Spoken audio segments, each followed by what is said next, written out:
మిలిటరీలో పనిచేసేటప్పుడు యుద్ధం జరుగుతుంటే యుద్ధ భూమిలో పడిపోతారు. చనిపోయి కొంతమంది ఉంటారు, ప్రాణాలతో కొంతమంది ఉంటారు.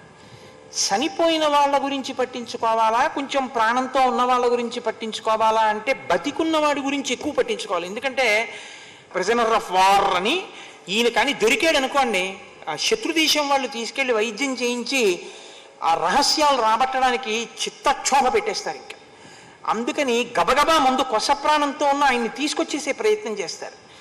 దానికి డాక్టర్స్ని గబగబా ఒకసారి విడిచిపెడితే వాళ్ళు ఏం చేస్తారంటే గబగబా వెళ్ళి ప్రాణం ఉందో లేచో చూసి డెడ్ అలైవ్ అని స్లిప్స్ పెడతారు.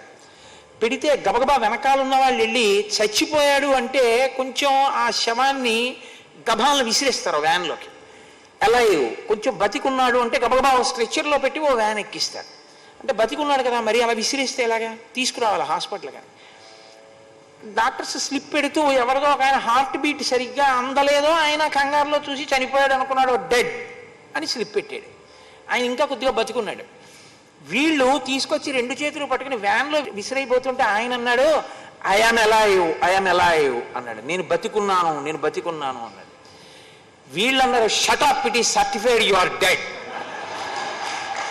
నోర్ మోయ్, నువ్వు చచ్చిపోయావని సర్టిఫికెట్ పెట్టేశారు నీకు.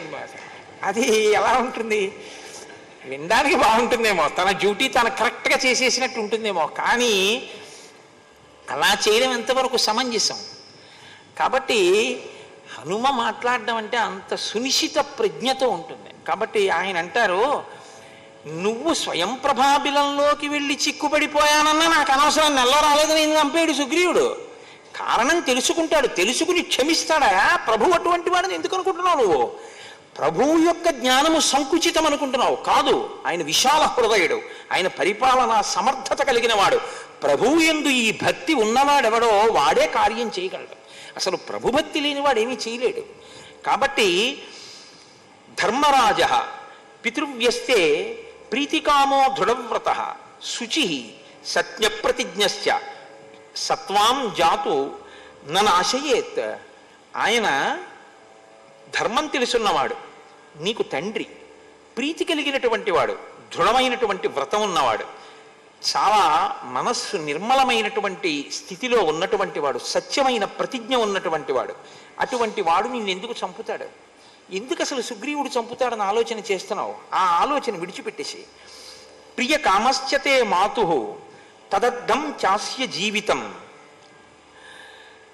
తస్యాపత్యంచ నాస్త్యన్యత్ అస్మాదంగద గమ్యతాం. నువ్వు ఒకటి గుర్తించు, అసలు నీ పినతండ్రి సుగ్రీవుడికి సంతానం లేదు. కాబట్టి అన్నగారి సంతానమైనటువంటి నువ్వే ఆయనకి కూడా సంతానం. రెండు, ఇప్పుడు తార ఆయన భార్య. ఆయన ఎప్పుడూ తన భార్య కాబట్టి తారకి ప్రీతి చేద్దామని చూస్తూ ఉంటాడు. రొమకి బిడ్డలు లేరు కాబట్టి రాజ్యాధికారం నీకే ఉంది. తారకి ప్రీతి చేయడము, నిన్ను యవరాజ్య పట్టాభిషేకం చేయడము, కొడుకులు లేనటువంటి తనకి ఉన్న ఒకే ఒక్క కొడుకువి కాబట్టి నీ యందు పూర్ణమైన ప్రేమతో ఉంటాడు తప్ప నిన్ను చంపేస్తే ఇప్పుడు అసలు సుగ్రీవుడికి ఏమిటి వస్తుంది? ఒకటి, తార ఖేదపడుతుంది, తన భార్య బాధపడుతుంది, యవరాజ్య పట్టాభిషేకం చేయడానికి ఇంకో కొడుకు లేడు. అటువంటి వాడు నిన్ను చంపుతాడని ఎలా అనుకుంటున్నావు? సుగ్రీవుడు నిన్ను చంపితే ఎంత బాధపడవలసి వస్తుందో తన జీవితం తను పడి చేసుకుంటాడా? ఇటు తార హృదయాన్ని భగ్నపరచి తనకి రాజ్యానికి ఉత్తరాధికారి లేకుండా నువ్వు ఇంత ఖచ్చితంగా ప్రవర్తించిన వెనక మేము సాక్ష్యం చెప్పిన సుగ్రీవుడు నిన్ను చంపుతాడని ఎందుకు అనుకుంటున్నావు? నీ వైపు నుంచి నిన్ను రక్షించవలసిన అవసరం సుగ్రీవుడికి ఎంత ఉందో నువ్వు ఎందుకు ఆలోచించట్లేదు? కాబట్టి నువ్వు ఇలా స్వయం ప్రభాబిలంలోకి వెళ్ళిపోతాను, ఇక్కడ పడుకుంటానన్న మాట అనవద్దు. అక్కడ వరకే చెప్పారు. అంటే ఆయన హృదయం ఏమిటి? రాజకార్యమునందు మనం ఇంకా ముందుకు వెళ్ళి సీతాన్వేషణం చేద్దాం. కానీ రామాయణం ఒక మనస్తత్వ శాస్త్రం.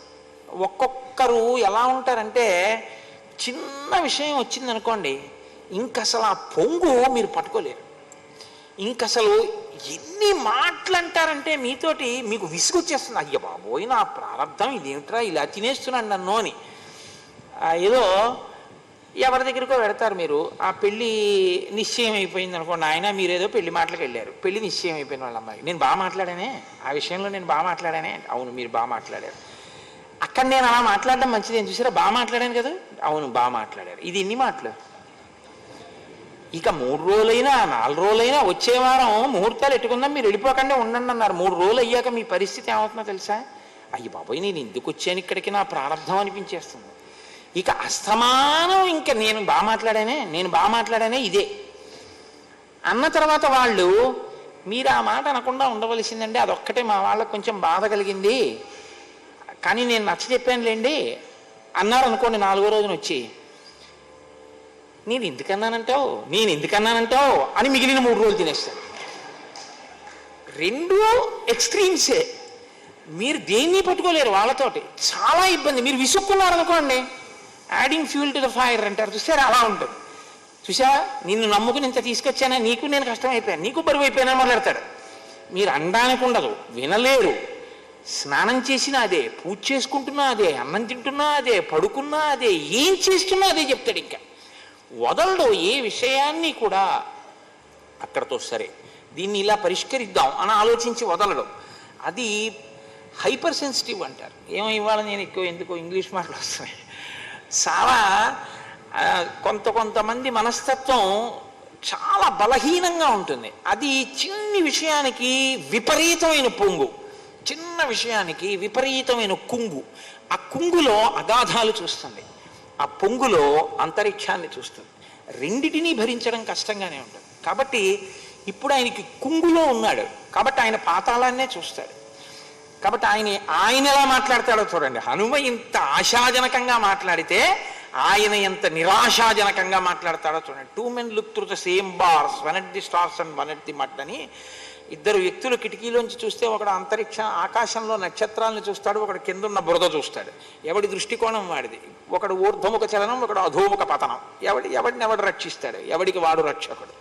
ఉద్ధరేణాత్మనాత్మానం, ఎవడిని వాడు ఉద్ధరించుకోవాలి, ఎవడికి ఆకలిస్తే వాడు అన్నం తినాలి. అంగదుడు అంటాడు, స్థైర్యం ఆత్మ మనఃశౌచం అనుశంస్యం అధార్జవం విక్రమశ్చైవ ధైర్యంచ సుగ్రీవో నోపపద్యతే భ్రాతుర్జ్యేష్ఠస్య యో భార్యాం జీవతో మహిషీం ప్రియాం ధర్మేణ మాతరం యస్తు స్వీకరోతి జుగుప్సితః కథం స ధర్మం జానీతే ఏన భ్రాత్రా మహాత్మన లక్ష్మణస్య భయాద్యేన నా ధర్మ భయభీరుణ ఆగిష్టా మార్గితుం సీతాం ధర్మమస్మిన్ కథం భవేత్ తస్మిన్ పాపే కృతఘ్నేతు స్మృతిహీనే చలాత్మని ఆర్య కో విశ్వస్సే జ్ఞాతు తత్కులీనో జిజీవిషు. ఆయన అంటాడు, అసలు సుగ్రీవుడికి స్థైర్యము లేదు, ఆయన శౌచ్యమున్నవాడు కాడు, ఎప్పుడూ అబద్ధాలాడేటటువంటి స్వభావం ఉన్నవాడు, విక్రమము ధైర్యము ఉన్నవాడు కాడు. ఎంత హీనమైన మనస్సున్నవాడంటే మా పినతండ్రి, నా తండ్రి దుందుబితో యుద్ధానికి ఎడితే ఇక్కడ ఉండరా బిలం బయట అంటే శిల పెట్టి మూసేసి ఇంటికి వచ్చేసాడు. రాజ్యం బుచ్చేసుకుని నా తండ్రి బతికుండగా తారని భార్యగా స్వీకరించాడు. ఇది నిజమైతే రాముడు సుగ్రీవుడితో స్నేహం చేస్తాడా? వాలిని చంపేసిన వాడు సుగ్రీవుడిని చంపాడు, నువ్వు ఈ తప్పు చేసావని. నేను మీకు కిష్కింధకాండలో చెప్పా, సుగ్రీవుడు పాపాచరణ ఉన్నవాడైతే అసలు ఋషిముఖ పర్వతం మీద ఉండలేడు. ఇవి తెలియవా అంగదుడికి? తెలుసు. మరి తెలిసిలా ఎందుకు మాట్లాడతాడు అంటే, ఆయన బుద్ధి వైభవం అప్పటికి పాతాళాన్ని చూస్తోంది. అందుకని ఆయనకి ఎవరి మీద బాధో వాళ్ళలో ఆ లక్షణాలే చూస్తాడంతే. తలుచుకుంటున్న జుగుప్స. మా నాన్నగారు బతికుండగా మా అమ్మని తన భార్యగా స్వీకరించినటువంటి వాడు. ఏదో లక్ష్మణుడికి భయపడి వచ్చి టంకారం చేశాడని సీతమ్మని వెతకమని వానరుల్ని పంపించాడు, కానీ ఆయనకేం ధర్మం తెలిసి పంపించలేదు. నిజంగా సీతాన్వేషణం చేద్దామని పంపించినవాడు కాదు. మనకి తెలియదు సుగ్రీవుడు నిజంగా అలా పంపించే హృదయం ఉన్నవాడో కాడో, సుహృత్తో కాడో మనకి తెలియదు. ఆ విషయంలో ఏమీ సందేహం అక్కర్లేదు. మహానుభావుడు సుగ్రీవుడు ఆ విషయంలో.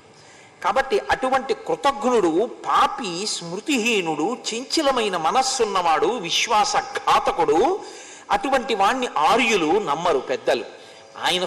ఆయన వంశంలో పుట్టిన వాడిని, ఆయన కుటుంబంలో పుట్టిన వాడిని నేను ఎలా నమ్ముతాను? కాబట్టి నేను నమ్మను అన్నాడు. అప్పగింతలు మొదలుపెట్టాడు. కాబట్టి నేను చచ్చిపోతాను. ఇప్పుడు ఆయన ఏమన్నారు? హనుమ, నువ్వు లోపలికి వెళ్ళినా నువ్వు బతకవురా అని కదా అన్నారు. అందుకని అసలు లోపలికి వెళ్ళి బతకను, ఇక్కడే చచ్చిపోతాను అన్నాడు. ఇంత చెప్పింది ఎందుకు పనికి వచ్చిందంటే, రాజకార్యం మీద ముందుకెడదా అంటాం లేదు, ఇక్కడే చచ్చిపోతానన్నాడు. అంటే ఇదే నేను మీతో మనవి చేసింది. ఎక్స్ట్రీమ్స్ ఉంటాయి కొంతమందిలో. ఇది దిద్దుకోవలసి ఉంటుంది. ఎవరి మనసుని వారు జాగ్రత్తగా దిద్దుకోవాలి. లేకపోతే చాలా ప్రమాదం తెలుసా అండి. వాళ్ళు బరువు అయిపోతారు కుటుంబానికి, సమాజానికి, కార్యాలయానికి. ఎక్కడ ఉండనివ్వండి ఇబ్బందే వాళ్ళతో. కించిత్ మీరు పట్టించుకోలేదనుకోండి, ఎవరన్నా చూసారా అసలు నన్ను పట్టించుకోలేదు అంటాడు. రండి అమ్మాయ్యా మీరు వచ్చారా, ఇంకా మాకు భయం లేదన్నారు అనుకోండి, ఇక పట్టపగ్గాలు ఉండవు. అన్ని ఇబ్బందే అలాంటి వాళ్ళతోటి. అలాంటి వాళ్ళు వస్తున్నారంటే లోపల భయంగా ఉంటుంది, వీళ్ళని ఎలాగా అసలు మనం వ్యవహారం నడపడం అని. అలా ఉండకూడదు. ఆ మనసు కొంచెం దిద్దుకోవలసి ఉంటుంది. గొప్ప మనస్తత్వ శాస్త్రం అండి శ్రీరామాయణం. రామాయణం కన్నా మనస్తత్వ శాస్త్రం, శంకరాచార్యులు వారిని మించిన మనస్తత్వ శాస్త్రవేత్త లేవు, పుట్టలేదు, పుట్టబోడు. శంకర భగవత్పాదులంతటి మనస్తత్వ శాస్త్రవేత్త ప్రపంచంలో ఇప్పటి వరకు పుట్టలేదు. ఇక పుట్టడన్న మాట అనడం నాకు ఇష్టం లేదు, పుట్టాలని కోరుకుంటాను. మళ్ళీ శంకరులు అవతారం స్వీకరించాలని నా కోరిక. కాబట్టి ఎంత గొప్పగా ఆయన ఆలోచిస్తాడో చూడండి. నేను ఇక్కడే చచ్చిపోతాను, మీరేం చేస్తారో తెలుసా? వెళ్ళి సుగ్రీవుడి పాదాలు పట్టి నమస్కారం చేశానని చెప్పండి అన్నాడు. మళ్ళీ ఇదేమిటి అంటే ధర్మం అనమాట, తన ధర్మం. తను మంచివాడు. వాళ్ళు ఎలా అయినా పోనివ్వండి, నేను నా మంచితనం నాది అని చెప్పుకొస్తుంటాడు ఒక్కొక్కడు సోది. చూడండి అలా ఉంటుందన్నమాట. చెప్పేవన్నీ నేరాలే, కానీ ఏమండి నా మంచితనం నాది అంటుంటాడు. మళ్ళీ అర్థం అవదండి ఎదురుకుండా వినేవాడికి వాడంత అమాయకుడా. కాబట్టి సుగ్రీవుడికి నా నమస్కారాలు చెప్పండి. నేను చచ్చిపోయాక మా అమ్మ ఎలాగో బతకదులేండి, పాపం తార కూడా చచ్చిపోతుంది, ఆవిడికి కూడా నమస్కారాలు అడిగానని చెప్పండి. ఆవిడ్ని ఓదార్చే ప్రయత్నం చేయండి. ఇంకెందుకు ఓదార్పు చచ్చిపోయేదానికి? అంటే అమ్మ చచ్చిపోతుంది మనం లేకపోతే అన్నవాడు అమ్మ బతికే ప్రయత్నం చెయ్యాలి కదా, చచ్చిపోవడం ఏమిటి తను? అసలు ఆ కోణంలో ఆలోచించడు. కాబట్టి మా అమ్మని ఓదార్చండి, రుమకి నేను నమస్కారం చేశానని చెప్పండి, రుమని ఓదార్చండి, నా కడపటి నమస్కారాలు తెలియచేయండి, ఇదిగో నేను పడుకుంటున్నాను, నేను ప్రాయోపవేశం చేస్తున్నాను. చచ్చిపోతానన్నవాడు ఏం చేయాలండి? చచ్చిపోవాలి. చచ్చిపోవడం పెద్ద విషయం ఏముందండి?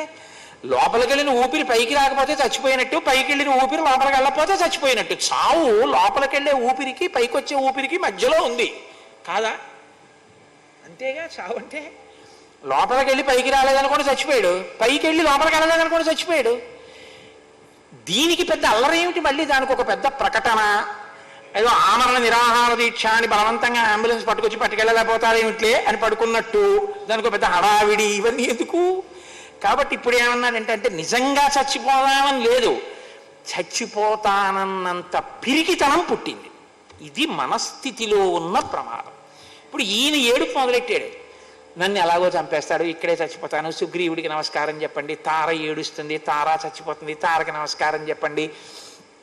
ఇలా చెప్తుంటే పాపం ఆ మిగిలిన కోతులు ఏం చేస్తాయండి? అవసలే చపల చిత్తులు. అవి పాపం అయ్యో రాజు ఎలా ఏడుస్తున్నాడో, చచ్చిపోతున్నాడని అవి కూడా ఏడుపు మొదలెట్టాయి. కొంతమందికి ఇదో బలహీన మనస్తత్వం. ఆ ఏడుపు ఆప్చి ఆలోచించి సరిగ్గా అనగలిగిన వాడు ఒక్కడుంటాడు హనుమ. ఆయన ఏడిస్తే వీళ్ళు ఏడుస్తున్నారు, ఆయన స్వయం ప్రభావిలంలోకి వెళ్ళిపోదాం అంటే వెళ్ళిపోదాం అంటారు. రెండు కారణాలు ఉంటాయి. ఒకటి తెలిసి మనం చెప్తే ఏం బాగుంటుందండి అనే మనస్తత్వం ఉంటుంది ఒకటి. వాడు చూడండి, వాడికి తెలుసు. ఇది చెప్పిన తర్వాత వాడు అంటాడు నేను ఇదే చెప్దాం అనుకున్నానండి అంటాడు. మీరు చూడండి చాలా మంది దగ్గర ఉంటుంది ఈ బుద్ధి. వాళ్ళు ఎప్పుడూ చెప్పరు, కానీ నేను ఇదే చెప్దాం అనుకున్నానండి అంటారు. సభల్లో కూడా కనపడతారు ఇలాంటి వాళ్ళు. వాళ్ళు ఎంత చమత్కారంగా ఉంటుందంటే, నేను ఇవాళ చాలా మాట్లాడదాం అనుకున్నాను, కానీ ఈ నాకన్నా ముందు మాట్లాడిన ఫలానా ఆయన నేను చెప్దాం అనుకున్నవన్నీ చెప్పేశారు. ఎంత చక్కగా మాట్లాడారు అని వాళ్ళు అందులోంచే ఒక విషయం చెప్పి, ఇంతకన్నా ఇంకా మాట్లాడడానికి ఏముంటుంది? ఆయన మాట్లాడాక మాట్లాడడం కష్టం, అందుకని మాట్లాడటం లేదని కూర్చుంటాడు వాడు. ఇది అలా ఏమి ఉండదు. అదొక చమత్కారం అన్నమాట. కాబట్టి పైగా ఓ చిన్న సలహా ఓటిస్తాడు, ఇక ముందు సభలలో ఈయన్ని చివరికి పెట్టండి, ఈయన ముందు మాట్లాడితే మాకు మాట్లాడడానికి ఉండట్లేదు అంటాడు. అంటే నిజంగా అతను ఏదో మాట్లాడేసేవాళ్ళు. ఒక్కొక్కరిది ఒక్కొక్క మనస్తత్వం. రామాయణాన్ని దృశ్యకావ్యంగా మీరు చదువుతూ అనుభవిస్తేనండి నవరసాలు పండుతాయి. మీరు అలా ఉండలేరు, మీకు చికాగ్గా ఉంటుంది. చిచి అలా ఉండకూడదు, అదేమిటది మీకు వెంటనే ఆ సర్గలు జ్ఞాపకానికి వస్తాయి.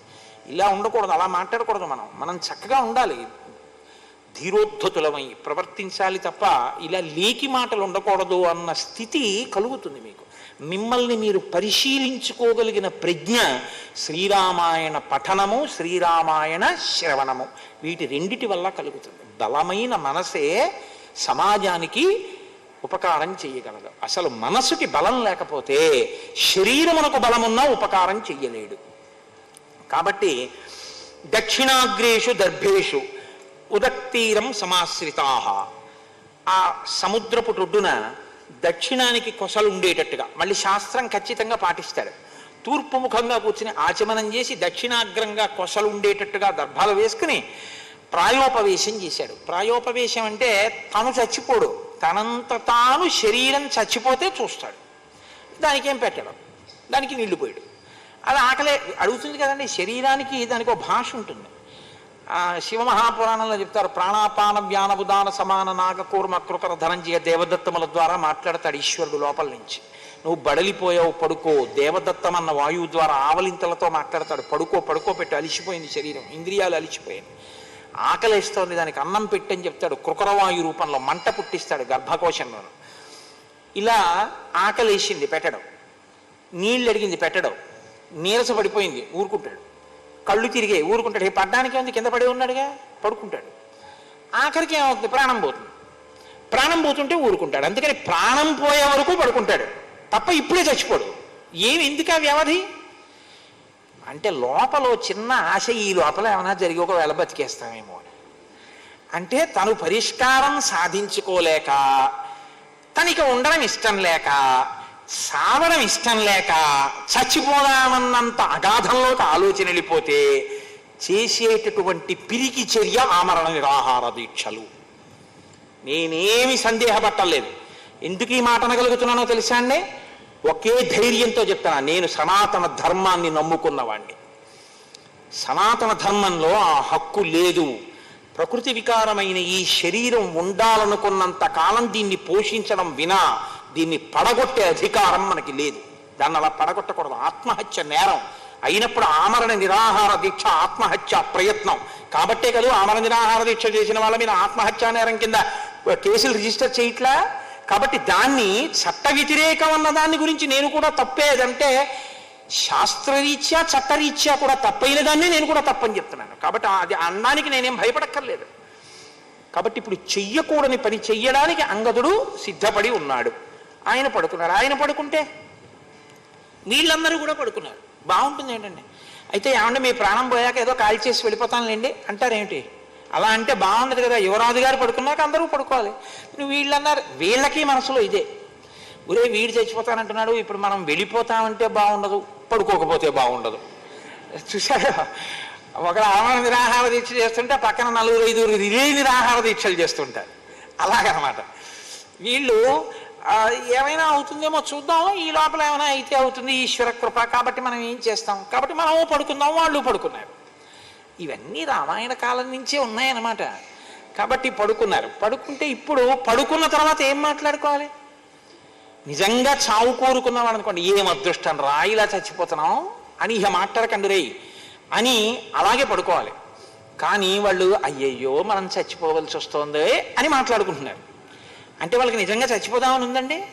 చచ్చిపోదామని లేదు. కానీ ఆ పరిస్థితుల్లో చచ్చిపోవడం తప్ప మార్గం లేదని వాళ్ళు అనుకుంటున్నారు. కానీ ఉంది, హనుమ చెప్పిన మార్గం ఉంది, కానీ వాళ్ళ బుర్రకెక్కలేదు. చచ్చిపోవడం తప్ప మార్గం లేదనుకుని పడుకున్నటువంటి వాళ్ళందరూ తెలిసో తెలియకో మాట్లాడుకున్న మాటలు మాత్రం రామకథ. ఇది బతికించి.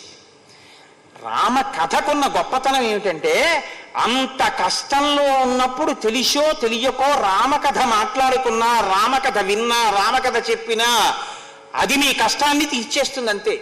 కాబట్టి ఇప్పుడు వాళ్ళు ఏం మొదలుపెట్టారు? అసలు ఏమిట్రా మన ప్రారంధం, ఎక్కడ ఋష్యమూక పర్వతం, ఎక్కడ కిష్కింధ, హాయిగా పళ్ళు తిని తేనె తాగి ఆడుకుంటూ భార్యా పిల్లలతో ఎంత సంతోషంగా ఉండేవాళ్ళం. ఎక్కడి అయోధ్య, ఎక్కడ దశరథుడు, ఎక్కడ పిల్లలు లేకపోవడం, ఎక్కడ పుత్రకామేష్టి, ఎక్కడ అశ్వమేధం, ధర్మాత్ములైన రామలక్ష్మణ భరత శత్రుఘ్నులు పుట్టడం, పెద్దవాడు ధర్మాత్ముడు అవడం, కైకమ్మ వరాలు అడగడం, తండ్రిని సత్యమనందు నిలబెట్టడానికి రామచంద్రమూర్తి అరణ్యవాసానికి బయలుదేరడం, సీతమ్మ తల్లి పతివ్రత కనుక భర్తని అనుగమించడం, లక్ష్మణుడి సేవిస్తానని రాముడితో రావడం, ఖరదూషణాదులు 14,000 మందిని చంపడం, శూర్పణక రావడం, ముకుచివులు కొయ్యడం, ఆ తరువాత కోపం పెట్టుకున్న రావణాసురుడు రామలక్ష్మణులు లేనప్పుడు సీతమ్మ తల్లిని అపహరించడం ఏమిటి, అడ్డెళ్ళిన జటాయువుని చంపేయడం ఏమిటి, ఆ తర్వాత సీతమ్మ తల్లిని అపహరించిన తరువాత వెతుక్కుంటూ రామలక్ష్మణులు కిష్కిందకి రావడం ఏమిటి, సుగ్రీవుడితో స్నేహం చేయడం ఏమిటి, వాలిని చంపడం ఏమిటి, సుగ్రీవుడికి పట్టాభిషేకం ఏమిటి, సీతమ్మ జాడ కనిపెట్టమని అన్ని దిక్కులకి వానరాల్ని పంపడం ఏమిటి, మన ప్రారంధం మన్ని దక్షిణ దిక్కుకు పంపడం ఏమిటి, మనం స్వయం ప్రభాబిలంలోకి వెళ్ళడం ఏమిటి, వేళ దాటిపోవడం ఏమిటి, చావడం తప్ప మార్గం లేని స్థితిలో ఈ పడుకోవడం ఏమిటి. ఇప్పుడు తెలిసో తెలియకో రామకథేగా వాళ్ళు మాట్లాడింది.